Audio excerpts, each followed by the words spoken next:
அப்ப மூட்டவர் கோடி தப்பியகரை முகன் அடிப்பேணி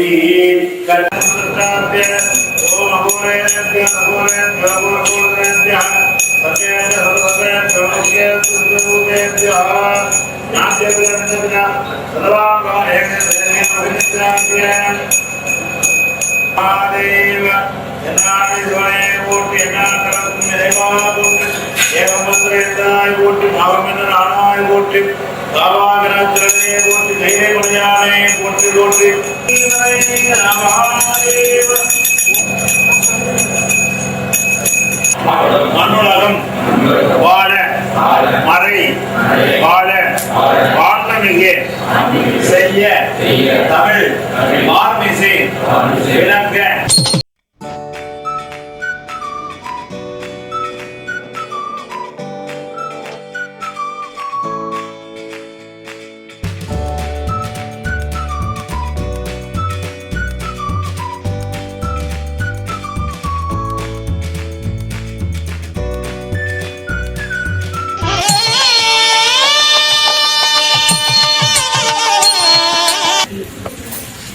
Sri Ram Rama Jai Jai Jai Jai Jai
அழகிலா விளையாட்டுடையாரவர் தலைவர் அண்ணவர்க்கே சரணாங்களே, தலைவர் அண்ணவர்க்கே சரணாங்களே.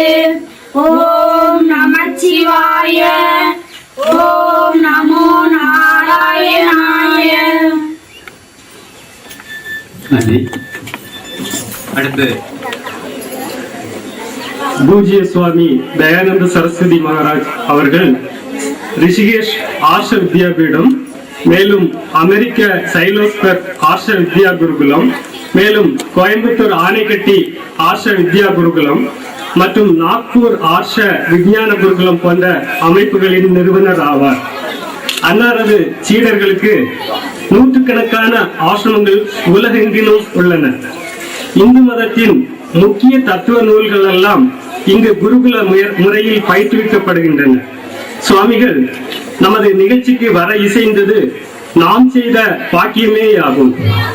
பெயரு கேட்டாற் போல தயால குணத்துடன் பல்வேறு கணக்கிலடங்கா நற்பணிகள் செய்து வருகிறார்கள்.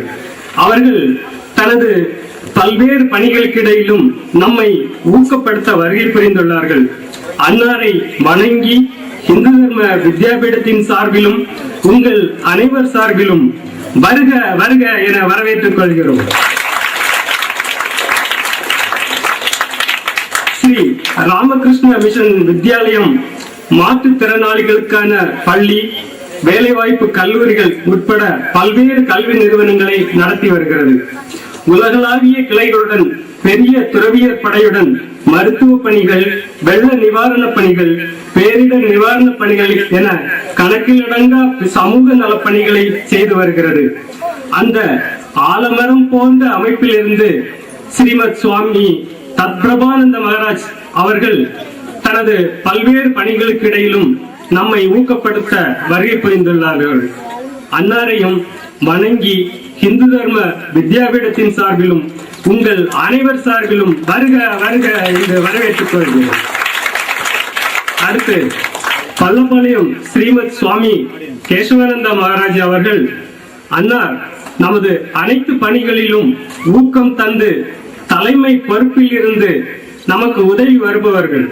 ஒரு மாணவர் இல்லத்தை பள்ளப்பாளையம் ஸ்ரீ ராமகிருஷ்ண ஆசிரமத்தில் திறம்பட நிர்வகித்து வருகிறார்கள். நம்மில் பலருக்கும் பழக்கப்பட்டவர்கள். அன்னாரையும் வணங்கி இந்து தர்ம வித்யாபீடத்தின் சார்பிலும் உங்கள் அனைவர் சார்பிலும் வருக வருக என்று வரவேற்றுக் கொள்கிறோம்.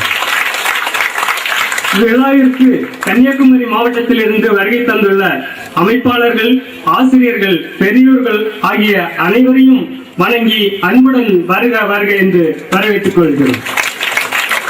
இவ்விழாவிற்கு நமது அழைப்பினை ஏற்று வருகை தந்திருக்கும் துறவியர் பெருமக்களையும், நமக்கு நன்கொடை அளித்துதறிய நல்ல உள்ளங்களையும், நமது நலம் விரும்பிகளையும், இப்பணி இந்நிலை எய்துவதற்கு ஒத்துழைத்த நல்ல உள்ளங்களையும், சமயவகுப்பு அமைப்பாளர்கள், ஆசிரியர்கள், மாணவ செல்வங்களையும், அவர்தம் பெற்றோரையும், உற்றாரையும், உறவினரையும் மற்றும் யாரேனும் இருந்தால் அந்த நல்லாரையும் உளமாற வணங்கி இந்து தர்ம வித்யாபீடத்தின் சார்பிலும் உங்கள் அனைவர் சார்பிலும் வருக வருக என்று வரவேற்று அமைகிறேன். நன்றி, வணக்கம்.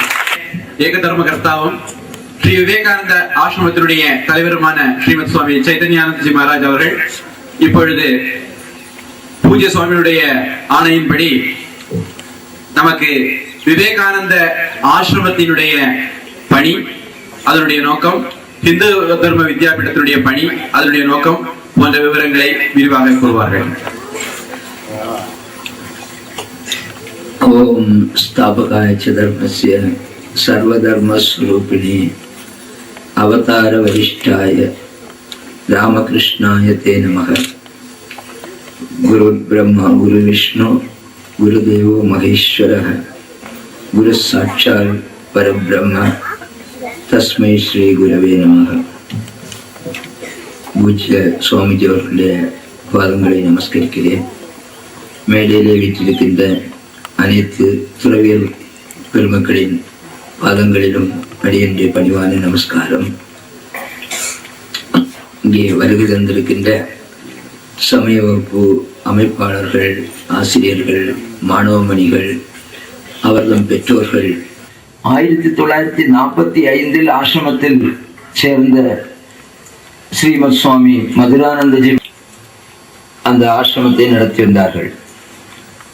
அந்த காலகட்டத்தில் கன்னியாகுமரி மாவட்ட மக்களுடைய நிலைமையை மனதில் கொண்டு அவர்கள் சில பணிகளை செய்தார்கள்.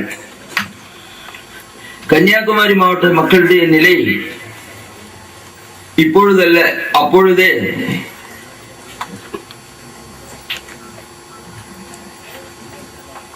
ஆரோக்கியமானதாக இல்லை. இந்துக்களுடைய நிலை. ராஜாஜி அவர்கள் ஒருவரை கன்னியாகுமரி மாவட்டத்திற்கு வந்த பொழுது, பல ஆண்டுகளுக்கு முன், 50 வருஷம் 60 வருஷத்துக்கு முன்னாடி அவர் பொறுப்புல இருக்கும்போது, அவர் முதலமைச்சரா இருக்கும்போது வந்து கன்னியாகுமரி மாவட்டத்திற்குள் வந்துவிட்டு அவர் சொன்னார், அவர் வெளிப்படையாகவே ஒரு அறிக்கை கொடுத்தார், ஏதோ ரோமில் வந்துட்டு போற மாதிரி இருக்கு அப்படின்னு சொல்லிட்டு. அந்த அளவுக்கு 50 வருஷத்துக்கு 60 வருஷத்துக்கு முன்னே அப்படி இருந்ததுன்னா இப்ப எப்படி இருக்கணும், ரோமோடு அதிகமா இருக்கும். அந்த மாதிரியாக மக்கள் நிலை இருந்தது. நிறைய மதமாற்றம். மதமாற்றத்துக்கு என்ன காரணம் அப்படின்னு சொல்லி ஆராய்ச்சி பண்ணா எல்லாரும் சொல்றாங்க, அது வறுமை காரணமாக மதமாற்றம் அப்படின்னு சொல்லி. வறுமை காரணமாக இல்லை. நமக்கு தெரியும், இப்போ கடைகள்ல எல்லாம் கொண்டு தூபம் போட்டு பிச்சை எடுக்கக்கூடிய முஸ்லிம் நண்பர்கள் இருப்பாங்க, சகோதரர்கள் இருப்பாங்க. அந்த முஸ்லிம் சகோதரர்களை நாம யாராவது போய் பணம் கொடுத்து மதம் மாற்றி கொண்டு வந்து பார்ப்போம் முடியாது. அப்படி கொண்டு வந்தீங்கன்னா என்ன பண்ணுவாங்கன்னா நம்மளை க்ளோஸ் பண்ணிடுவாங்க. இப்ப கன்னியாகுமரி மாவட்டத்துல நாகர்கோவில் அதே மாதிரி நடந்தது. ஒரு அம்மா கல்யாணம் பண்ணி முஸ்லீம் பொண்ணு இந்துவா ஆயிடுச்சு. எத்தனையோ பேரு இந்து பெண்கள் முஸ்லீமா போறாங்க, பொண்ணு பிரச்சனை வரல. வந்தப்போ இப்போ 1 வருஷம் கழிஞ்சு அந்த ஆளை நல்லா சொன்னாங்க, நீ முஸ்லீம் பொண்ணை கல்யாணம் பண்ணிட்ட, நீ மதம் மாறிடு. நீ 1.5 வருஷமா மதம் மாறாம இருந்தான். அந்த ஆட்டோ டிரைவர் ஒரு ஆட்டோ வாடகைக்கு எடுத்துட்டு போறோம்னு சொல்லி 4 பேர் கூப்பிட்டு போய் ஒரு இடத்துல கொண்டு போனாங்க, க்ளோஸ் பண்ணிட்டாங்க. ஏழை அப்படிங்கிறதுனால மதம் மாறுறது இல்லை. கிறிஸ்தவர்கள் அப்படித்தான். அவங்களுடைய சமயத்தில் உறுதியாக இருக்காங்க. உண்மையிலேயே நாம அவங்களெல்லாம் பாராட்டணும். கிறிஸ்தவர்களையும் முஸ்லிம்களையும் பாராட்ட வேண்டும். ஏன்னா அவங்க அவங்களுடைய மதத்துல உறுதியா இருக்காங்க. நம்ம ஏன் இல்லை அப்படின்னு அதுக்கு ஒரே காரணம், நமக்கு நம்முடைய சமயத்தை பற்றி தெரியாது, சமய அறிவு நமக்கு கிடையாது, நம்முடைய சமயம் பெருமை வாய்ந்தது என்பது உணர்வு நமக்கு இல்லை அப்படின்னு மதுரான சுவாமி தெரிஞ்சது. ஏன்னா நாம போறோம், நம்ம நினைக்கிற சமயம்னா என்ன அப்படின்னா கோவிலுக்கு போறது, கோவில்ல போய் சாமிகிட்ட பிரார்த்தனை பண்றது, கடையில கொண்டு என்னென்ன திங்ஸ் வேணும்னு லிஸ்ட் கொடுக்கற மாதிரி கோவில்ல போய் மனசால பகவான் ஒரு லிஸ்ட் கொடுத்துறது. அவர் என்ன பண்ணணும், அந்த லிஸ்ட் படி எல்லாத்தையும் பார்சல் பண்ணி அப்படியே டோர் டெலிவரி பண்ணணும். அப்படி டோர் டெலிவரி பண்ணலன்னா என்ன பண்ணுவாங்க, ஸ்டோர்ல கொண்டு போய் நாம லிஸ்ட் கொடுத்து ஒழுங்கா சாமான் ஒரு லேட்டா என்ன பண்ணுவோம், வேற கடைக்கு மாத்துவோம். சிவா ஸ்டோர் இல்லாட்டா விஷ்ணு ஸ்டோர், இல்லாட்டா சபரி ஸ்டோர், இல்லாட்டா தேவி ஸ்டோர், அது இல்லாட்டா பிள்ளையார் ஸ்டோர், இல்லாட்டா திருப்பதி ஸ்டோர், அது ஹோல்சேல் ஏஜென்ட், அதுவும் இல்லாட்டா ஜோசப் ஸ்டோரோ முல்லா ஸ்டோரோ தான். இதான் நிலைமை இருந்துட்டு இருக்கு. காரணம் என்னன்னா நாம கடவுளை ஒரு கடைக்காரரா வச்சிருக்கோம். கடவுள் எப்படிப்பட்டவருங்கிற கடவுள் தன்மையை நமக்கு யாரும் சொல்லிக் கொடுக்கல. கடவுள் அன்பானவர் அப்படின்னு சொல்லிக் கொடுக்கல. பால் நினைந்தூட்டும் தாயினும் சால பரிவுடையவர் கடவுள் அப்படிங்கிற விஷயத்தை யாரும் சொல்லிக் கொடுக்கல. எல்லா இடத்திலும் இருக்கக்கூடிய கடவுள் சக்தியும் ஒன்றுதான், ஒரே கடவுள் தான் எல்லா இடத்திலும் இருக்கின்றார். எல்லா இடத்திலும் இருந்து அருள் புரிவதும் ஒருவர் தான், ஏகம் சத் அப்படின்னு சொல்லிக் கொடுக்கல. அதனால என்ன நினைச்சாங்க, நிறைய கடவுள் இருக்கு போல இருக்குன்னு. நான் சில கூட்டங்களை கேட்கறது, எத்தனை கடவுள் இருக்குன்னு தெரியவே தெரியாதுன்னு. சரி கொஞ்சம் பேர் சொல்லுன்னா, சிவன், பிரம்மா, விஷ்ணு, சரஸ்வதி, லட்சுமி, பார்வதி, வண்ணார மாட்டேன், சொல்ல மாட்டேன். அப்பா அது ஓட்டு கணக்கு போயிட்டே இருக்கும். இவங்க யாருக்கும் சரியான சமயத்தை பற்றி யாரும் சொல்லிக் கொடுக்கல. அதனால என்ன ஆகுது, மற்றவர்கள் நம்முடைய சமயத்தை சார்ந்தவர்களிடம் கிண்டல் பண்றது. நீ கல்ல கும்பிடுற, நீ ஏதோ கும்பிடுற, உன் சாமி ஒட்டி ஊத்தி வச்சிட்டு இருக்கு, அறிவாளை வச்சிட்டு இருக்கு, வேலை வச்சிட்டு இருக்குது அப்படின்னு கிண்டல் பண்ற. இவனுக்கு என்ன ஆகுது, இவன் காலேஜ் படிக்கிற பையன் எல்லாம் ரெஸ்பெக்டா போடுவோம். இப்படி எல்லாம் இருந்தா இந்த சாமி எப்படி கும்பிடுறது அப்படின்னு சொல்லிட்டு அவனுக்கு சமயத்தினுடைய பெருமை தெரியாததுனால, சமயத்தினுடைய அருமை தெரியாததுனால, சமயத்தினுடைய தத்துவங்கள் தெரியாததுனால அவன் என்ன ஆயிடுறான், அப்படியே மதம் மாறி போடுறான். ஏன்னா நம்முடைய சமயம் பெருமை மிக்கது அப்படின்னு தெரியாது. நம்ம சமயம் பெருமை மிக்கதுன்னு தெரியாதுங்கிறது நாடு முழுக்க அப்படிதான் இருந்தது. எப்ப இருந்து தெரிஞ்சது என்ன, எப்ப தெரிஞ்சதுன்னா, விவேகானந்த சாமி வந்தார், யுக புருஷர். விவேகானந்த சாமி வந்தார், வந்து என்ன பண்ணாருன்னு பார்த்தா, இந்த பாரதத்தில் உள்ள நாடு முழுக்க சுத்தி பார்த்தார். பாரதம் முழுக்க சுத்தி பார்த்தார். அவருக்கு ஒரு விஷயம் தெளிவா தெரிஞ்சது, பாரதத்தில் உள்ளவங்க எல்லாம் பாரதத்தை பார்த்துட்டு இருக்கல, வெளிநாட்டை பார்த்துட்டு இருக்கான் அப்படின்னு தெரிஞ்சது. ஆடியன்ஸ் எங்க இருக்காங்களோ அங்க போய் தான் பேசணும். இங்க எல்லாரும் இங்க பாத்துட்டு இருந்தா நான் இங்க இருந்து பேசணும், நீங்க இங்க பாத்துட்டு இருக்கும்போது அங்க போய் இருந்து பேசணும்னு சிந்திக்க மாட்டீங்க. அதனால பாரத மக்களுக்கு சொல்றதுதான் விவேகானந்தோடைய லட்சியம். ஆனா சொன்ன எங்க பாத்துட்டு இருக்கான் பார்த்தார், அங்க பாத்துட்டு இருக்கான். அங்க போகணும், அங்க போயிட்டார். அங்க போய் அமெரிக்காவில் சிகாகோ மாநாட்டுல பேசினார். நமக்கு எல்லாருக்கும் தெரியும், செப்டம்பர் 11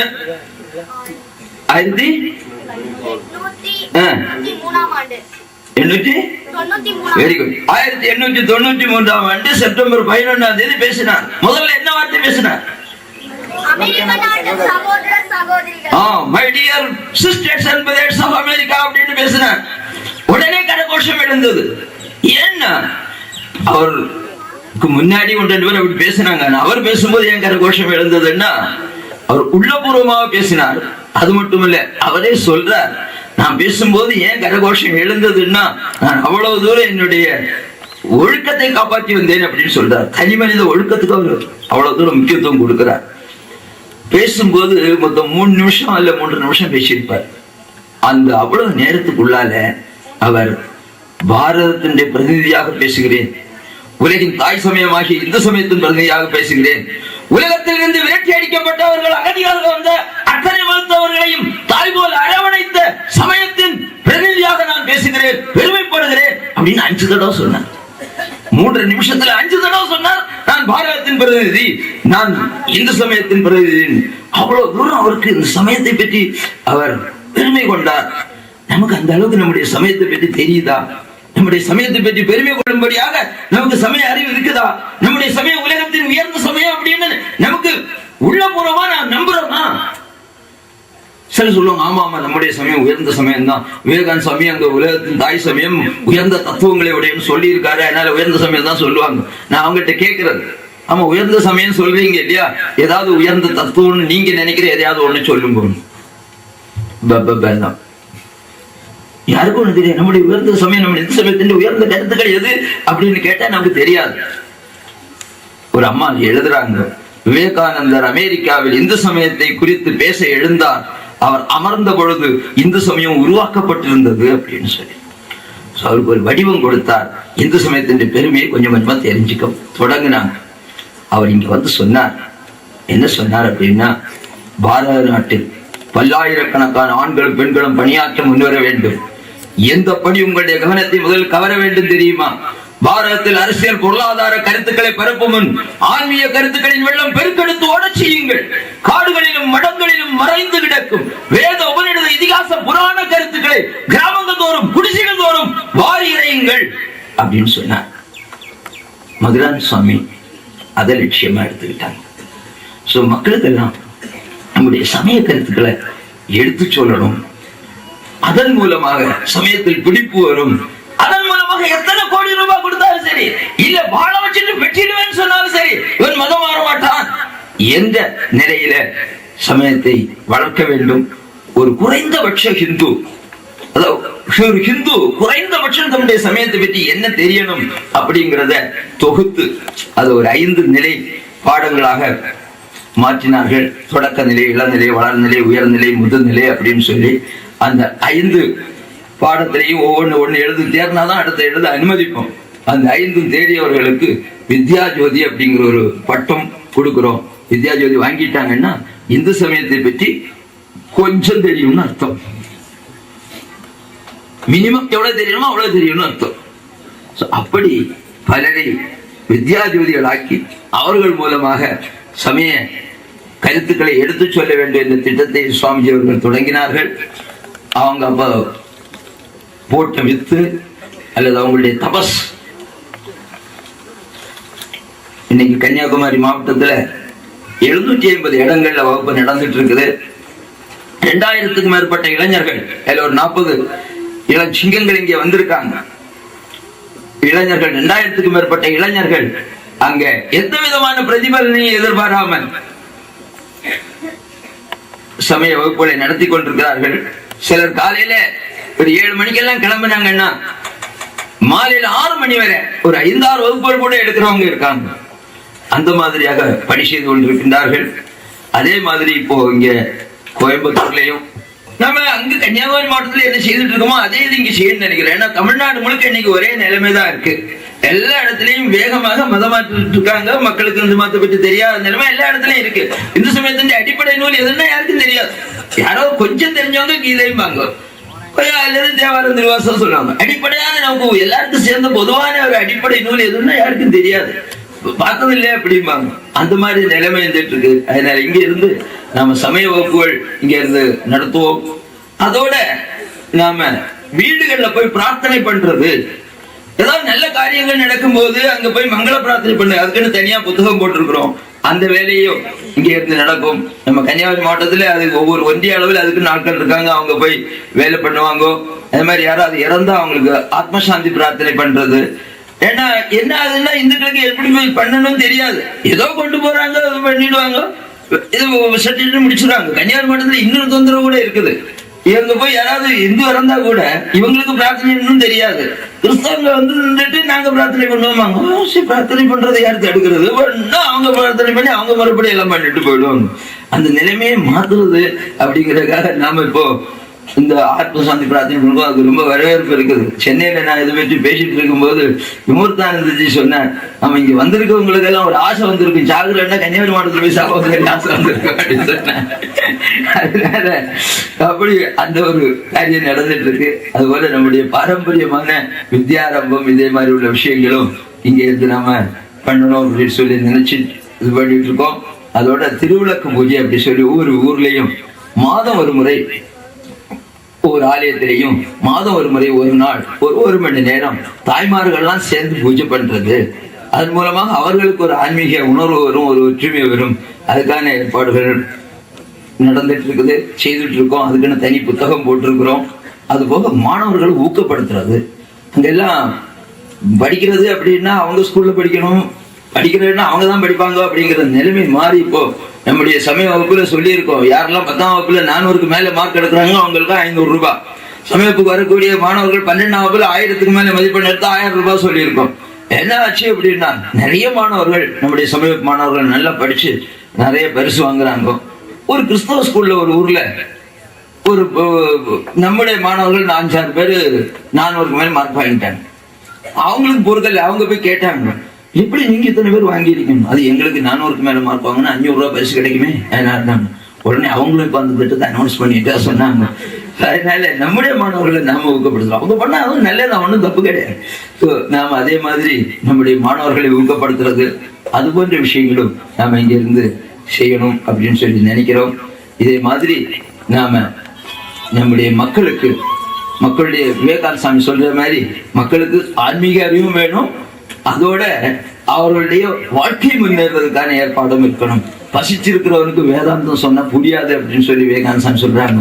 சோ அதனால அந்த 2 விஷயங்கள்லையும் நாம என்னென்ன செய்ய முடியுமோ, ராமர் சேது பாலம் கட்டும் போது அணில் எந்த மாதிரி வேலை செய்ததோ அது மாதிரி இந்து தர்ம வித்யாபீடம் இந்த இடத்தை பயன்படுத்தி செய்ய வேண்டும் என்று நினைத்து இதை நாம இன்று தொடங்கி இருக்கிறோம். பூஜ்ய சுவாமிகள் போன்ற பெரிய எல்லா துறவிகளும் இதற்கு ஆசீர்வாதம் செய்ய வேண்டும். மற்ற இங்கு வந்திருக்கின்ற அனைவரும் இந்த இடத்துல இந்த காரியங்கள்லாம் சமய பணி விவேகானந்தர் நினைத்தது போல சமய பிரச்சாரம், மக்கள் முன்னேற்ற பணிகள் எல்லாம் நடக்கிறதுக்கு இறைவன் அருள் புரிய வேண்டும் என்று சொல்லி நீங்க எல்லாரும் பிரார்த்தனை பண்ணீங்கன்னா இந்த மகான்களுடைய ஆசியினாலேயும் உங்களுடைய பிரார்த்தனையினாலேயும் இந்த இடத்துல பணிகள்லாம் சிறப்பாக நடக்கும். அவ்வாறு நடப்பதற்கு இறைவன் அருள் புரிய பிரார்த்திக்கிறேன். அனைவருக்கும் அன்பு வணக்கம். மிஷன் வித்யாலயத்திலிருந்து வந்திருக்கும் ஸ்ரீமத் சுவாமி தத்பிரபானந்த மகாராஜ் அவர்கள் நமக்கு ஆசிரியரை வழங்குவார்கள். ராமகிருஷ்ண கருணை கொண்டு இந்த பூமியில நமக்கு ஒரு 180 வருஷத்துக்கு முன்னாடி தான் பிறந்தார். அவதரித்தார் ராமகிருஷ்ணர். அவதாரம் செய்து உலக இன்பங்களில் இருந்து பக்தர்கள் எப்படி இறைவனை நோக்கி திருப்ப வேண்டும் அப்படின்றத அவருடைய ஒரே குறிக்கோள். ராமகிருஷ்ண வாழ்க்கையில பாத்தீங்கன்னா பக்தர்கள் ஜூக்கு கூட்டு போறாங்க, மிருக காட்சி சாலை கூட்டு போறாங்க. சரி போலாமே, ராமகிருஷ்ண வர போன உடனே பெரிய கூண்டுல சிங்கம் அடைக்கப்பட்டிருக்கிறது. பக்தர்கள் சொல்றாங்க, பாபாஜி இது பாருங்க, ஆப்பிரிக்கா சிங்கம் இவ்வளவு பெருசா இருக்கு. அப்படி சிங்கத்தை பார்க்கிறார் ராமகிருஷ்ண பரமஹம்சர். உடனே சமாதிக்கு போயிடுறாரு. சிங்கத்தை பார்த்த உடனே நமக்கு எல்லாம் பயம் இருக்கும், கிடரி எவ்வளவு பெருசு இருக்கு பாரு, எவ்வளவு பயங்கரம், அதுதான் வரும். அவருக்கு பார்த்த உடனே அம்பிகையின் வாகனமாச்சே, சிங்கம் இருக்கிற இடத்துல அம்பிகை இருப்பாளேன்னு நினைச்சு சிங்கத்தை பார்த்த உடனே அம்பிகையோட ஞாபகம் வந்தது, காளி தேவியோட ஞாபகம் வந்தது. உடனே சமாதியில போயிடுறாரு. எந்த பொருளை கண்டாலும் சின்ன கான்னு வார்த்தை வந்தாலும் கிருஷ்ணனுடைய ஞாபகம் வந்து போயிடுவார். ஒரு முறை வெளியே கிளம்பிட்டு இருக்காரு, ஒரு பையன் மரத்தட்டி கை பிடிச்சிட்டு சாஞ்சிட்டு இருக்கா, 3 இடம் உடம்புல வளைஞ்சிருக்கு. அவனை பார்த்த உடனே கிருஷ்ணன் வந்து 3 இடத்துல திரிபங்கின்னு பேரு. அது பார்க்கின்ற பொருள், பார்க்கின்ற விஷயங்கள், கேட்கின்ற விஷயம். நமக்கு என்ன சொன்னேன், அழகான காட்சினா கண்ணு ஓடிடுறது, அழகான பாட்டுனா காது ஓடிடுறது, எங்கேயும் ஓடிடுறது. ஆனா ராமகிருஷ்ணனுக்கு எப்படி இருந்தது, எந்த பொருளை கண்டாலுமே கடவுள் கடவுள் கடவுள் சொல்லி உடனே மனசு உள்ளுக்குள்ள போயிடுறது. அது போல நம்ம வாழணும்னு அவர் வாழ்ந்து காட்டினது. அவர் கடவுள் விஷ்ணு அவதாரம் எடுத்து வந்திருக்கிறார். அவருக்கு ஈசன் சொல்லக்கூடாது, ஏன்னா இந்த உடல்ல வாழ்ந்து கொண்டிருக்கிறார். பார்க்கின்ற பொருள் எல்லாம் கடவுள். தன்னுடைய சாரதா தேவியை காளி தேவியாக வழிபடுகிறார். அப்படி கடவுளை நினைத்துக் கொண்டிருந்தா கூட அவர் ஒரு முறை காசிக்கு போறார், யாத்திரை போறார், மதுர்பாபு கூட்டு போறார். மதுர்பாபு அவரு பூஜாரியா இருந்த கோயிலுடைய தர்மகர்த்தா. தேவ்கர் அப்படின்ற ஒரு கிராமத்து வழியா போயிட்டு இருக்காங்க. அந்த கிராமத்துல பார்த்தா குழந்தைங்க தலையெல்லாம் எண்ணெய் இல்லாம சிக்கல் ஆயில் சடை பிடிச்சு உடம்பெல்லாம் அழுக்கா, என்ன ட்ரெஸ்ஸே போடல, போட்டுக்கிறதுக்கு ட்ரெஸ் இல்ல, வெயிலெல்லாம் ஒட்டி போய் அப்படியே பஞ்சத்துல அடிபட்டு கிடக்குறாங்க. பெரியவர்கள்லாம் அப்படியே உடம்புல சக்தியே இல்லாம இருக்கிறாங்க. ராமகிருஷ்ணர் கேட்கிறார், மதுர்பாபு ஜமீன்தார் கோடீஸ்வரர், மதுர்பாபு இது என்ன ஊர் அப்படின்றார். அது ஜமீன்தார் சொல்றார், பாபாஜி இந்த ஊருக்கு தேவ்கர்னு பேர். தேவ்கர் அப்படின்னா தேவர் பெங்காலில, கர்னாக்கா வீடு, கிரகம் சொல்லுவோம் சமஸ்கிருதத்துல. அது தேவர்களுடைய வீடுன்னு பேரு. ஆனா இருக்கிற குழந்தைங்களை பாரு, ஜனங்களை பாரு, பசி பட்டினி பஞ்சத்துல வாடிட்டு இருக்காங்க. சரி நீ யாத்திரை போறதுக்கு எவ்வளவு காசு கொண்டு வந்திருக்கிறேன். தர்மகர்த்தா மதுர்பாபு கேட்கிறார் ராமகிருஷ்ண பரமஹம்சர். மதுர்பாபு சொல்றார், பாபாஜி நீ நிறைய காசு கொண்டு வந்திருக்கிற, ஆனா காசிக்கு போகணும், நம்ம இன்னும் நிறைய தூரம் இருக்கு. அந்த காசை வச்சு உடனடியே இந்த கிராமத்தில் இருக்க ஜனங்களுக்கெல்லாம் எண்ணெய் வாங்கி கொடு, சீக்கிரம் வாங்கி கொடு, குளிக்கட்டும். அத்தனை பேருக்கும் புது ட்ரெஸ் எடுத்து கொடு, அவங்க புது ட்ரெஸ் போடட்டும். அத்தனை பேருக்கு நீ விருந்து வைக்கணும், இன்னைக்கு விருந்து வச்சாதான் நான் இந்த இடத்த விட்டு நகர மாட்டேன். மதுர்பாபு ஆடி போறார். என்ன சின்ன சின்ன விஷயத்திலையும் கடவுளை நினைக்கிற இந்த ராமகிருஷ்ண பரமஹம்சர் இன்னைக்கு திடீர்னு இந்த ஜனங்களுக்கு ட்ரெஸ் வாங்கி கொடு, சாப்பாடு கொடு, அப்படிதான் அப்பதான் வரும்னு சொல்றாரு. என்ன விஷயம் சொல்ற மைக்கு பாக்குறாரு. பாபாஜி நம்ம சிவபெருமான தரிசிக்க போறோம், காசிக்கு போறோம், வாரணாசி. ராமகிருஷ்ணர் சொல்றாரு, எந்த வாரணாசியா இருந்தாலும் சரி, அங்க வாழக்கூடிய அந்த சிவன் இந்த உள்ளங்களிலும் வாழ்ந்து கொண்டிருக்கிறார் அல்லவா. இப்படி ஒரு ஏழு நிலையில இருக்கிற சிவன் உருவத்தை பார்த்துட்டு நான் எப்படி அங்க போவேன். முதல்ல உங்களுக்கு வாங்கி கொடு, இல்ல நம்ம டூர் போறதுக்கு காசு இருக்காது, தீர்ந்து போயிடுமே, அதை பத்தி எனக்கு கவலை இல்லை. நீ இவங்களுக்கு புத்தாடையும் உணவும் கொடுத்தாதான் நான் இந்த இடத்தை விட்டு எழுவுன்னு அங்க மரத்தடியில உட்காந்துடுறேன். வேற வழி இல்லை. மதுர்பாபு கொண்டு வந்த பணத்தை எல்லாம் இந்த கிராமத்து மக்களுக்கு முழுக்க உணவையும் கொடுத்து உடையும் கொடுத்து முடிச்ச பிறகு ஜனங்க சாப்பிட்டு அவங்க முகத்துல திருப்தி தெரிஞ்ச பிறகு ராமகிருஷ்ண பரமஹம்சர், இப்ப எனக்கு சந்தோஷம், வா இப்ப காசு போலாம். ஆக கடவுளையே நினைத்துக் கொண்டிருக்கின்ற அந்த பகவான் ஸ்ரீ ராமகிருஷ்ணர் கூட தன்னை சுற்றி இருக்கின்ற அந்த மக்கள் எப்படி வாழ வேண்டும் என்ற ஒரு தரிசனம் பண்றார். ஏன்னா அவர்களிலே கடவுளை கண்டார். ராமகிருஷ்ணருடைய உபதேசத்தின் சாரம் அது. நமக்குள்ள கடவுள் இருக்கிறார். நம்ம சுற்றி வாழ்ந்து கொண்டு அத்தனை பேரையும் கடவுள் இருக்கிறார். அந்த கடவுளை நாம் உணர வேண்டும். அதற்காக நம்முடைய மன தூய்மை வேண்டும், சத்தியம் வேண்டும், நம்முடைய வாழ்க்கையிலே தூய்மை வேண்டும். ஆக அந்த ராமகிருஷ்ணனுடைய பரமசீடர் சுவாமி விவேகானந்தர், ராமகிருஷ்ண பரமஹம்சர் சொல்றார், நரேந்திரன் 22 வயசா இருக்கும் போது, நரேந்திரன் சும்மா நினைக்காதீங்க, பிற்காலத்திலே தொட்ட மாத்திரத்திலேயே முக்தியை அளிக்கக்கூடிய சக்தியை பெற்றவன் அப்படின்ற. நரேந்திர அப்ப காலேஜில் படிச்சுட்டு பரட தலையோடு சுத்திட்டு இருக்கான். ராமகிருஷ்ண பரமஹம்சர் திட்டாரு, இந்த ஆளுக்கு என்னமோ ஆய்போச்சு, அவர் நம்ம காலேஜ் படிச்சுட்டு ஊர் சுத்திட்டு இருக்கோம், நான் தொட்டா முக்தி வந்துடும் சொல்லிட்டு இருக்கார். திட்டார். நரேந்திரனுக்கு தெரியாது, விவேகானந்தர் சின்ன வயசுல அவருக்கே தெரியாது, நம்மளை பத்தி இவர் சும்மா பிதற்றுகிறார் என்று நினைத்தார். அதே போல கேசவ சந்திரசேகர் ஒருத்தர் இருந்தார். அப்ப பிரம்ம சமாஜத்தின் தலைவர். இங்கிலாந்து போனா கூட விக்டோரி மகாராணி வரவேற்று விருந்தளிக்கக்கூடிய ஒரு ஸ்டேட்டஸ்ல உள்ளவர். அவரு ராமகிருஷ்ணர் பார்க்க வந்த போது ராமகிருஷ்ணர் சொல்றார் பக்தர்கள்ட்ட, கேசவ சந்திரசேகர் பார்த்தீங்களான்னு பார்த்தோம், ரொம்ப பெரியவர் உலகத்துல. கேசவ சந்திரசேகர் 10 இலை தாமரை என்றால், 10 இதழ் தாமரை என்றால், இந்த பையன் நரேந்திரன் இருக்கா இல்லையா, இவன் 1000 இதழ் தாமரை என்றார். நரேந்திரனுக்கு ஐயோ இந்த ஆளுக்கு முத்தி போச்சுன்னு நினைக்கிறார்.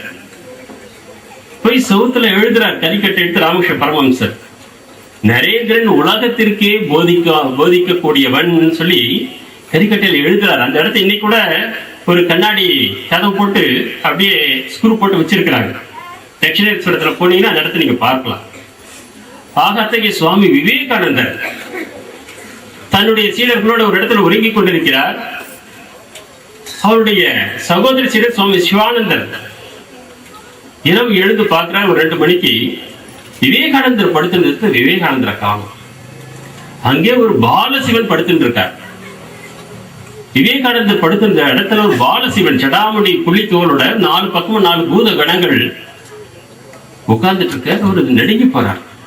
ஆனா பயப்படல. உடனே அந்த அறையின் ஒரு மூலையில போய் உட்கார்ந்து தியானம் பண்ண ஆரம்பிச்சிட்டார். பிரார்த்தனை மண்டபத்திலே தியானம் பண்ணுவது ரொம்ப சிறந்தது. அதை விட சிறந்தது இது போல் தவச்சீலர்களின் அருகில் அமர்ந்து தியானம் பண்ணுவது சால சிறந்தது. அதை விட பெருசு கடவுளர்கள் தேவர்கள் எங்க இருக்காங்களோ அவங்க அருகில் தியானம் பண்ண நம்மளுடைய உள்ளம் மிக உயர்ந்த நிலைக்கு செல்லும். ஆக சிவானந்தர் அவருடைய அருகிலே இருந்து தியானம் பண்ண ஆரம்பிச்சார். மறுநாள் காலையில கேட்கிறார் விவேகானந்தர், சுவாமிஜி நான் நேற்று ராத்திரி பார்த்தேன், நீங்க இருந்த இடத்துல சிவனா பார்த்தேன். ஓ பார்த்துட்டியா, சரி அது மறந்துட்டு வேலையை பாரு, வேறு ஒன்று சொல்லுங்க. ராமகிருஷ்ண பரமஹம்சருடைய மகா சமாதிக்கு பிறகு காஷ்மீர்ல இருந்து கன்னியாகுமரி வரைக்கும் பாத யாத்திரையாவே, இப்ப கையில் நயா பைசா கிடையாது, கட்டின ஒரே ஒரு வேஷ்டி கமண்டலம் பகவத்கீதை புத்தகம். 3 வருஷம் நடந்து போறார் காஷ்மீர்ல இருந்து கன்னியாகுமரி வரைக்கும். பல நாட்கள் 2 நாள் 3 நாள் தொடர்ந்து உணவே கிடைக்காது. காட்டுல தங்குவார், வயல்வெளியில தங்குவார். அதே நேரத்தில் அவருடைய அறிவு திறமை, சமஸ்கிருத புலமை, ஆன்மீக வளமை இதையெல்லாம் கண்டு அரசர்களும் தங்களுடைய அரண்மனையில் தங்க வச்சிருக்கிறார்கள். சில நாட்கள் அரண்மனையில தங்கி இருக்கிறார். இருந்தாலும் 3 வருஷம் நடந்து கன்னியாகுமரி அடைகின்ற பொழுது பாரத மக்கள் எவ்வளவு சிறப்புற்று இருந்தார்கள். உலகத்துல இன்னைக்கு அமெரிக்கான்னு கண்டு நம்ம வாயை பழக்கிறோம், இவ்வளவு நாகரிகமாக இருக்கிறார்கள் என்று. அவர்கள் மரப்பட்டையை ஆடையாக அணிந்த காலத்திலேயே பாரதத்திலே பெரிய பெரிய பல்கலைக்கழகங்கள் இருந்தன. நாகரிகத்திலே சிறந்து விளங்கணும். ஹரப்பா மொஹஞ்சதாரோ அரியல் இந்த வரலாற்று ஆசிரியர்கள் அகழ்வாராய்ச்சி பண்ணி சொல்லி இருக்கிறாங்க. எவ்வளவு சிறப்பான ரோடுகள், வீடுகள், சந்தை கூடம் என்று அவ்வளவு சிறப்பான நாகரிகத்தோடு இருந்தவர்கள், வீர தீரத்தோடு இருந்தவர்கள் இன்றைக்கு ஒரு புழு போல வாழ்ந்து கொண்டு வருகிறார்களே, ஏழைகளாக இருக்கிறார்களே, அறியாமல் மூழ்கி இருக்கிறார்களே என்று நினைக்க ஒரு அழுகையா வருது. பாரத மக்களின் வாழ்க்கை கண்டு அழுத ஒரே மகான், ஒரே மனித வடிவத்தில் இருந்தவர். அழுக தாங்க முடியல. நான் துறவி ஆயிட்டேன்னு என்ன பண்றது? துறவினா மலையில குகையில உட்கார்ந்துல தியானம் பண்ணிட்டு இருக்கணும், மக்களை பார்க்க கூடாது அல்லவா? இதுதானே பாரம்பரியமா வந்துட்டு இருக்கு. தன்னுடைய அழுகை அடக்க முடியல. தேவினா என்ன செய்வேன்னா கன்னியாகுமரி தேவியை வழிபட்டு விட்டு வருகிறார். தேவி நான் என்ன செய்வேன், கடல்ல குதிச்சு கடல் நடுவுல இருந்த அந்த கன்னியாகுமரி பாயில போய் 3 நாட்கள் அழுது அழுது அழுது தியானம் செய்கிறார், தவற்றை ஏற்றுகிறார், தவம் ஏற்றுகிறார். அப்போ முடிவு பண்றார், நான் துறவிதான், பாரம்பரிய பாரத துறவிதான். ஆனால் பாரம்பரிய துறவி போல கடலிலே மலையிலே குகையிலே சென்று வாழப்போவதில்லை. இந்த பாரத மக்களுக்காக என்னுடைய வாழ்க்கையை அர்ப்பணிக்கப் போகிறேன். சன்னியாசினுடைய தர்மம் என்ன? முக்தியை அடைவது. ஆனால் நான் ஒரு பொது சன்னியாச தர்மத்தை வைக்கிறேன். மக்களுக்கு நன்மை செய்வதும் அதன் மூலம் முக்தி அடைவதும் தான் என்னுடைய குறிக்கோள், என்னுடைய கொள்கை என்று ஆத்மனோ மோக்ஷார்த்தம் ஜெகத் ஹிதாய என்ற ஒரு புதிய வடிவத்தை சன்னியாச தர்மத்தில் கொடுக்கிறார். அதற்கு பிறகு அமெரிக்கா போறார். சைத்தன்யானந்த சுவாமிஜி அழகா சொன்னாங்க அமெரிக்காவில் என்ன நேர்ந்தது என்று. சிகாகோவிலே அழகா சொற்பொழிவாற்றுகிறார். அதுக்கு முன்னாடி அவர் வறுமையில தான் இருந்தார். சிகாகோவில் அமெரிக்காவில் போய் கூட சாப்பாட்டு கஷ்டப்படுறார். அதுக்கு முந்தைய தினங்கள்ல கூட படுக்கிறதுக்கு இடம் இல்ல, ரோடு ஓரத்துல படுக்கிறார், போலீஸ்கார அடிச்சு துரத்துறான். பிளாட்பாரத்துல போய் படுக்கிறார், விவேகானந்தர் அடிச்சு துரத்துறான். ஒரு வேகன்ல மூட்டை மேல போய் படுக்கிறார், அங்க போலீஸ்கார துரத்துறான், ரயில்வே போலீஸ். ஆனந்த் சிகாகோல பேசி முடிச்ச பிறகு பார்த்தா அங்க இருக்க கோடீஸ்வரர்ல எங்க மாளிகைக்கு வாங்க எங்க மாளிகைக்கு வாங்கன்னு கூப்பிடுறாங்க விவேகானந்தர். விவேகானந்தர் ஒரு பெரிய பணக்காரருடைய மாளிகைக்கு போறார். இரவு உணவுக்கு பிறகு அவருக்காக ஒதுக்கப்பட்டிருக்கிற அந்த ரூமுக்கு போறார். பார்த்தா பளிங்கு மாளிகை, பஞ்சு மெத்தை, அதில் போய் உட்கார்றார். அந்த பஞ்சு மெத்தையில உட்கார்ந்த உடனே நம்மளா இருந்தா சந்தோஷப்பட்டிருப்போம். ஆகா எவ்வளவு அழகான பங்களா, ஏசி பங்களா மாதிரி இருக்கு, எவ்வளவு அழகான மெத்தை, உட்கார்ந்து 1 அடி உயரம் மெத்தை, உட்கார்ந்தாக்க அப்படி 1 இன்ச்சுக்கு அமுங்கிறது. நம்மளா இருந்தா உலகத்தையே மறந்திருப்போம். ஆனா விவேகானந்தர் அதுல அமர்ந்த உடனே அவர் கண்களிலே கண்ணீர் வருகிறது. என்னுடைய நாட்டுல மக்கள் உணவுக்கு உடைக்கும் இல்லாம இவ்வளவு கஷ்டப்பட்டு இருக்கிறாங்க, எனக்கு இத்தகைய ஒரு மாளிகை வேண்டுமா, இத்தகைய ஒரு சொகுசு வேண்டுமா? உடனே எகிரி கீழே குதிச்சு தரையில படுத்து புரண்டு அழுது கொண்டிருக்கிறார். ஓ பாரத தாயே, என்னுடைய மக்கள் என்னைக்கு வறுமையிலிருந்து மீளப் போகிறார்கள்? தனக்கு எப்ப சுகம் வருதோ அப்பெல்லாம் பாரத மக்களை நினைத்து அழுதவர் சுவாமி விவேகானந்தர். வேலூர் மடத்திலே தங்கியிருக்கிறார். ஒரு நாள் நைட்டு 2 மணிக்கு எழுந்து கண்ணுல தண்ணீரோடு உலாத்தி கொண்டிருக்கிறார் விவேகானந்தர். அவருடைய மற்றொரு சீடர் சுவாமி விஞ்ஞானானந்தர், சுவாமிஜி என்ன உடம்பு சரியில்லையா, ஏன் கண்ணுல தண்ணீர் வருது, சோகமா இருக்கிறீங்க, தூக்கம் வரலையா? விவேகானந்தர் சொல்றார், எங்கேயோ தூர தேசத்துல மக்களுக்கு ஏதோ இடர்பாடு வந்துடுத்து, ஒரு 1000கணக்கானவங்க அங்கு துன்பப்பட்டுக் கொண்டிருக்கிறார்கள், அழுது கொண்டிருக்கிறார்கள், ஓலமிட்டுக் கொண்டிருக்கிறார்கள். அந்த துக்கம் என்னுடைய மனதில் ஒரு அமைதியின்மை உண்டு பண்ணிவிட்டது. நான் அவர்களுக்கு ஏதாவது செய்யணுமே, என்னால தூங்க முடியலையே. அந்த விஞ்ஞானானந்த சுவாமி நினைக்கிறார், ராத்திரி 2 மணி, ஏதோ தூர தேசத்துல யாரோ 1000கணக்கான மக்களுக்கு துன்பம் வந்துடுச்சா, அது எப்படி இவருக்கு தெரிஞ்சது? இவரு தூக்கத்தை விட்டு எழுந்து இப்ப நாத்திட்டு இருக்கார். சரி சமாதானப்படுத்துவோம் அப்படின்னு சொல்லி, சுவாமிஜி வாங்கோ, நீங்க இப்ப ரெஸ்ட் எடுங்க, நாளைக்கு காலையில பாத்துக்கலாம். மறுநாள் காலையில அந்த விஞ்ஞானானந்த சுவாமி பேப்பரை பாக்குறாரு. பிஜி தீவுல எரிமலை வெடித்து 3000 பேர் அவதிக்குள்ளாகி இருக்கிறார்கள், 1000கணக்கானவர்கள் இறந்து விட்டார்கள். அதே சுவாமிஜி முந்தைய நாள் இரவு கண்ணீர் வடித்து உலாத்தி கொண்டிருந்தாரு. அதே நேரம் விஞ்ஞானானந்த சுவாமி வியந்து போறார். பூகம்பத்தை காட்டுற அந்த அறிவியல் கருவியெல்லாம் கண்டுபிடிச்சிருக்கிறாங்க. அத்தகைய கருவியை விட எத்தகைய மென்மையான உள்ளம், அந்த உலகத்தில் உள்ள கஷ்டங்களை உணரக்கூடிய நரம்புகளை படைத்த எத்தகைய ஒரு உயர்ந்த உள்ளம். விவேகானந்தர் வாழ்க்கையில மற்றவர்களுக்கு உதவி செய்யணும், மற்றவர்கள் முன்னேறணும் முன்னேறணும் முன்னேறணும்.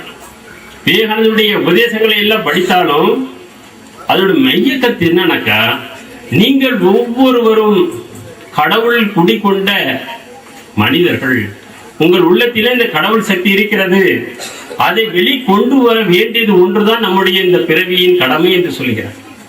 அதேதான் கல்விக்கு சொல்றார். உங்களுக்குள்ளே புதிந்து இருக்கின்ற அந்த பரிபூர்ணத்தன்மை வெளிக்கொண்டு வாருங்கள், அது உலகத்தில் உள்ள எல்லா கல்வியும் பெற்றுவிடும். மதம் என்ன சொல்றாரு, உலகத்திலே இருக்கின்ற அந்த தெய்வீக தன்மையை வெளிப்படுத்துவதுதான் மதம். அடுத்து சமய வகுப்பு மாணவர்களின் கலை நிகழ்ச்சி இப்போது ஆரம்பமாகும். முதலில் பேச்சு போட்டி. ஸ்ரீ ராமகிருஷ்ண பிரார்த்தனை மண்டபத்திற்கு வருகை தந்துள்ள பூஜ்ய ஸ்ரீ தயானந்தா சரஸ்வதி மகராஜ் அவர்களுக்கும் மற்றும் சுவாமிஜி அவர்களுக்கும் மாணவ மாணவியர்களுக்கும் பெரியவர்களுக்கும் என் முதற்கண் வணக்கத்தை தெரிவித்துக் கொண்டு நான் சுவாமிஜி விவேகானந்தரை பற்றி பேச வந்துள்ளேன். பெற்றால் சிறு குழந்தையும் ஞானியாகலாம் என்பதற்கு உதாரணமாக வாழ்ந்த சுவாமி விவேகானந்தரின் வாழ்க்கையை பற்றி நான் சிறிது உங்களிடம் கூற வந்துள்ளேன். வங்காளத்தின் தலைநகரான கல்கத்தாவில் வழக்கறிஞரான விஸ்வநாத தத்தருக்கும் புவனேஸ்வரி தேவிக்கும் கிபி 1863 ஆண்டு ஜனவரி திங்கள் பிறந்தவர் தான் சுவாமி விவேகானந்தர். இவரை இளமையில் நரேந்திரன் என்று பெயர் கொண்ட இவர் மிகவும் துடுக்குத்தனம் வாய்ந்தவர்.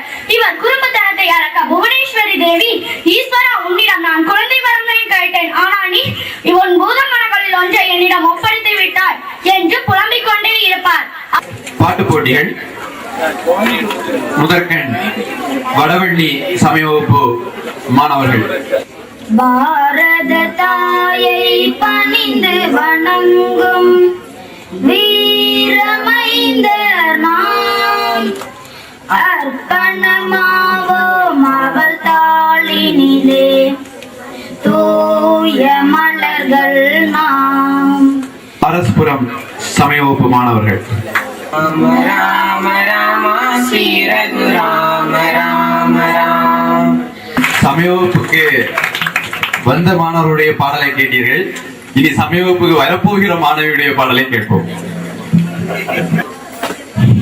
குரு பிரம்மா குரு விஷ்ணு குரு தேவோ மகேஸ்வர குரு சாட்சா பரபிரம்மா தஸ்மை குருவே நமக. சுக்லாபரதரோ விஷ்ணு சசிவர்ணோ சதுர்புஜ ஜன்மசம்சார பரணம்தான் சத்ன விஷ்ணவ சாந்தி.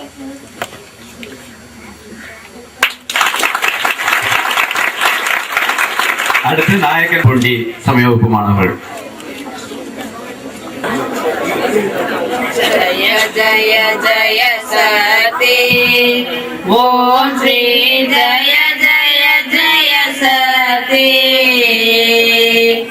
மணிதானி மகத்தானவன் மண்ணில் பரம்பொருளில் உருவானவன். பாடல் போட்டி மீண்டும் தொடர்கிறது. குளத்துப்பாளையம் ஓம் சக்தி சமய வகுப்பு மாணவிகள். குருதேவா ஜெய குருதேவா திருவருள் புரிவாய் குருதேவா. குளத்துப்பாளையம் நேதாஜி நகர் சமய வகுப்பு மாணவிகள். இது மிகவும் அண்மையில் தொடங்கப்பட்ட சமய வகுப்பு. இந்த ஒரு ஊரில் மட்டும் 3 சமய வகுப்புகள் நடக்கின்றன. திருச்சிற்றம்பலம். நம பார்வதி பதையே மகாதேவா.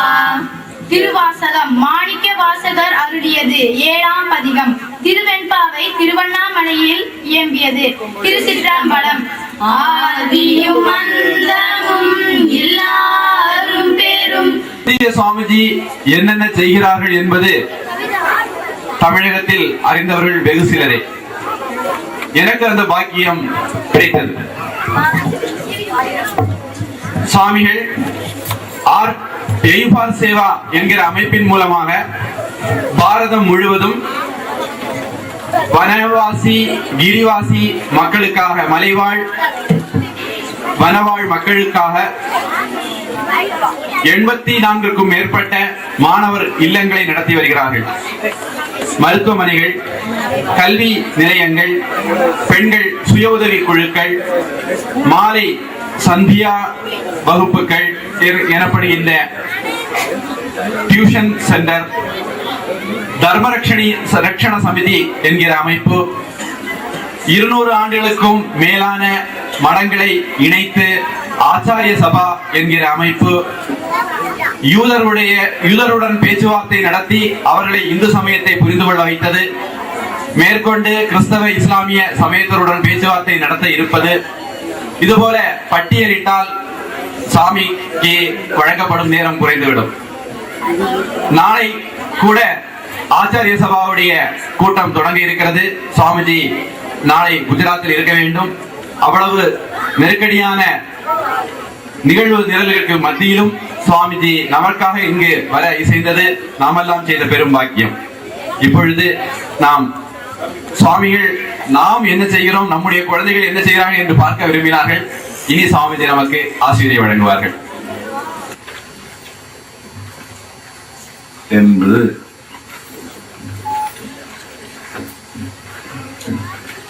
ஒரு முக்கியமான தினந்தோறும் செய்யக்கூடிய கர்மா, செய்யக்கூடியது. அதற்கு நித்திய கர்மா என்று பெயர். தினந்தோறும் செய்யக்கூடியது, ரெகுலராய் செய்யக்கூடியது. நித்திய கர்மா என்றால் ரெகுலராய் செய்யக்கூடியது. தினந்தோறும் செய்யக்கூடியதுக்கு நித்திய கர்மா, அவ்வப்பொழுது ரெகுலராக செய்யக்கூடிய கர்மாவுக்கும் நித்திய கர்மா என்று நம்முடைய சம்பிரதாயத்தில் சொல்லப்படுகிறது.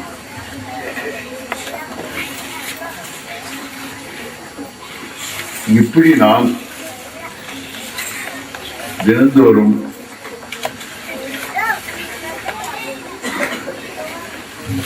உபயோகிக்கின்ற சாதனங்கள்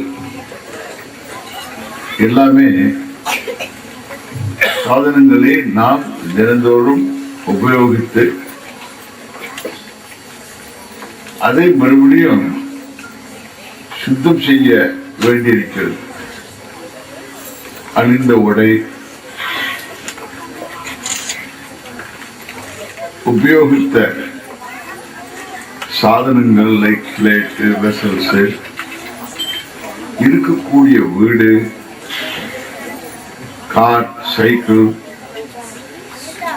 எல்லாமே எதையெல்லாம் நாம் உபயோகிக்கின்றோமோ அவையெல்லாம் அசுத்தம் அடைகின்றன. அவைகளை நாம் சுத்தம் செய்து கொள்ள வேண்டும். இது தினந்தோறும் செய்ய வேண்டும். நம்முடைய உடல், இந்த உடலை வெளியில கொண்டு போறோம், திருப்பி கொண்டு வரோம்.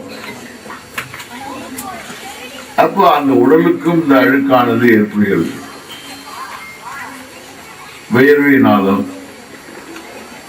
காற்றில் இருக்கக்கூடிய தூசிகளினாலும் இந்த உடம்பு அசுத்தமாகிறது. அது தினந்தோறும் குளிக்கும் பொழுதும் சோப் போட்டு ஸ்நானம் பண்றோம். எதெல்லாம் உபயோகிக்கின்றோமோ அதெல்லாம் நாம் சுத்தமாய் வைத்துக் கொள்ள வேண்டும். அசுத்தம் அடைகின்றன. தினந்தோறும் நம்முடைய மனதையும் நாம் உபயோகிக்கிறோம். இல்லாம நம்ம ஒரு காரியம் செய்ய முடியும். இந்த மனதுக்கும் சில கஷ்டங்கள் ஏற்படுகின்றன. கோபம், தாபம்,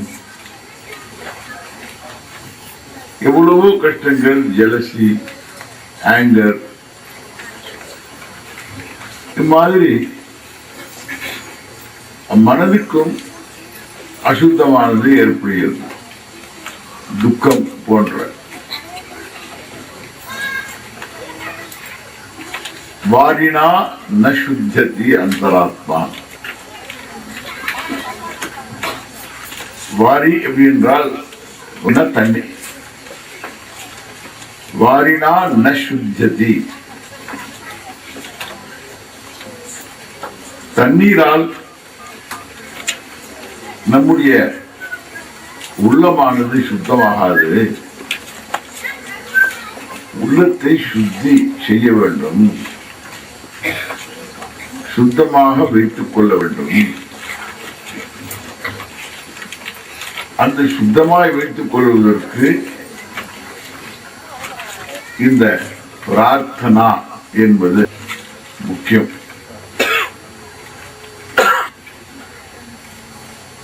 துரிக்ஷயார்த்தம் ஆத்ம சித்தியர்த்தம்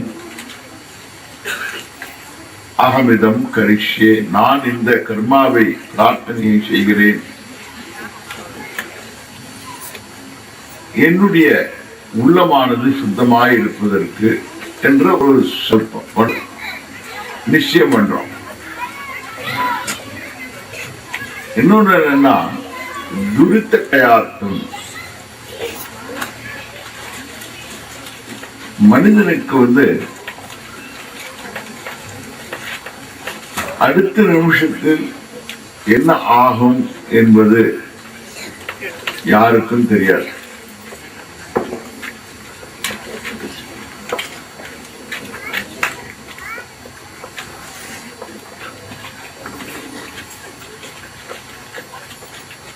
பிரயத்தனம் செய்யலாம், நமக்கு அடைய வேண்டிய குறிக்கோளை அடைவதற்காக வேண்டி பிரயத்தனம் செய்யலாம்.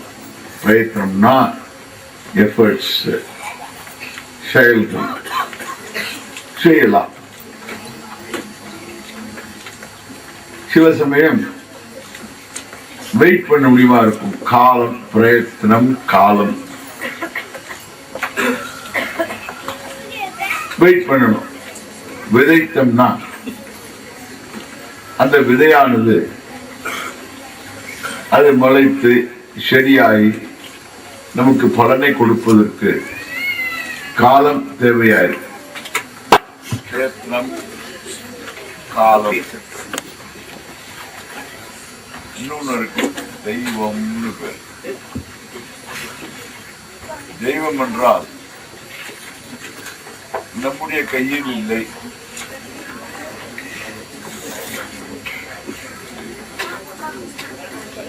விதைத்த பிறகு ஒரேடியா மழை வந்தது, மழை வரவே இல்லை.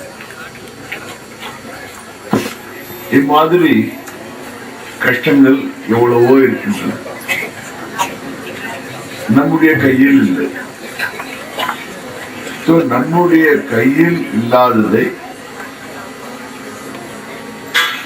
நாம் நம்முடைய பிரயத்னத்தில் ஏதாவது செய்ய வேண்டும்.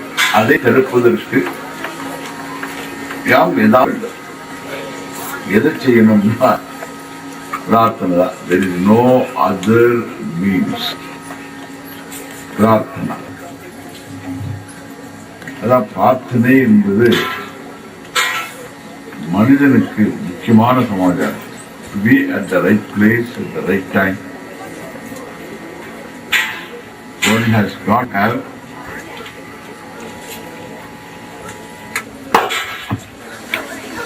பிரார்த்தனையினால் அடையக்கூடியது. பிரார்த்தனையால் தான் அடையலாம், வேற அதற்கு கிடையாது.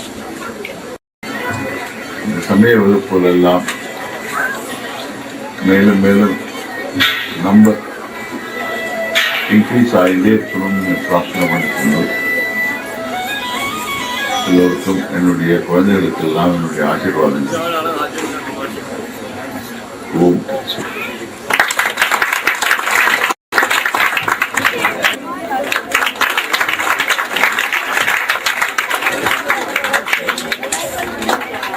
ஓடி விளையாடு பாப்பா, நீ ஒன்று கலாகாது பாப்பா. ஓடி விளையாடு பாப்பா, நீ ஒன்று கலாகாது பாப்பா. ஓடி